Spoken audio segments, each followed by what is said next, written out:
गांव की है। स्वागत। एक पिता अपने पुत्र का लालन पालन करके पाल पोस कर बड़ा करता है और उसके पश्चात वो गांव से शहर में आकर के अपना जीवन यापन प्रारंभ करता है, लेकिन वहां की चकाचौंध और पश्चिमी सभ्यता के चंगुल में फंसकर रह जाता है।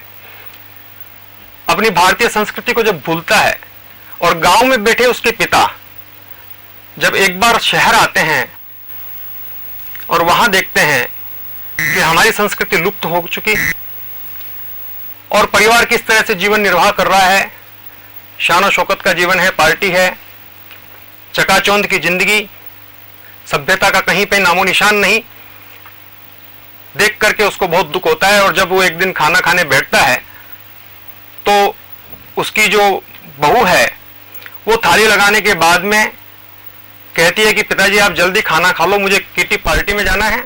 और एक चपाती के बाद में जब रसोई में से बहू की आवाज आती है कि क्या आप दूसरी चपाती लेंगे, क्या आप लेंगे रोटी, और तब उसकी आंखों में अश्रुधार आ जाती है, आंसू आ जाते हैं कि वो जमाना याद आता है, वो पुराना समय याद आता है।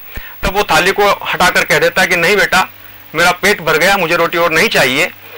और वो व्यथित होकर के रात्रि के समय में अपने एक मित्र को पत्र लिखता है और अपनी व्यथा जो है उस पत्र में सुनाता है। वो इस कविता का एक आधार है कि अचानक उभर आती है इन आंखों में अश्कों की एक मोटी कोर, अनायास उभर आती है इन आंखों में अश्कों की एक मोटी कोर, जब बहू पूछती है मुझसे कि क्या आप लेंगे रोटी और।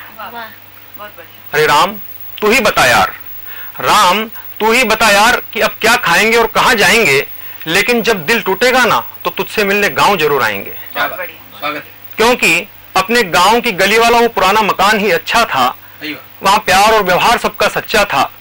अरे नीम का दातुन, सरसों का तेल और मुल्तानी मिट्टी की खुशबू आज भी गांव की याद दिलाती है। बगीचों की मस्ती, अखाड़ों की कुश्ती, चौराहों की चौसर और मोहल्ले के हल्लों की सौगात यार बहुत सताती है। अब उसको अपनी पत्नी याद आती है, बीते हुए पल याद आते हैं कि जब तेरी भाभी रसोई में बैठकर मेरे लिए खाना बनाती थी, पास में बिठाकर थाली सजाती थी, पेट भरने पे मैं कहता कि अब और नहीं, पेट भरने पर मैं कहता कि बस अब और नहीं, तो वो सौगंध पर सौगंध दिलाती थी और होले से हंसकर यार एक रोटी ज्यादा खिलाती थी। मैं देखता था उसकी आंखों में प्यार, विश्वास और ममता, पूरे परिवार को पालने और पोसने की क्षमता। पर यार शहर में तो सब कुछ बदला बदला सा लगता है, पर यार शहर में तो सब कुछ बदला बदला सा लगता है। घर के सारे कमरे ही विचित्र हैं। अरे ईश्वर की जगह ऐश्वर्या, हनुमान की जगह सलमान और माँ शेरावाली की जगह मल्लिका शेरावत के चित्र हैं। चौतरफा दौलत की गजब दौड़ है, शान और शोहरत की अजब होड़ है, फिर भी दिखावे का फर्ज निभा रहे हैं। पता नहीं राम हम कहाँ जा रहे हैं। अरे आज मन बहुत उदास है, इसलिए जल्दी ही मिलने तुझसे फिर गांव आ रहे हैं, इसलिए जल्दी ही मिलने तुझसे फिर गांव आ रहे हैं, इसलिए जल्दी।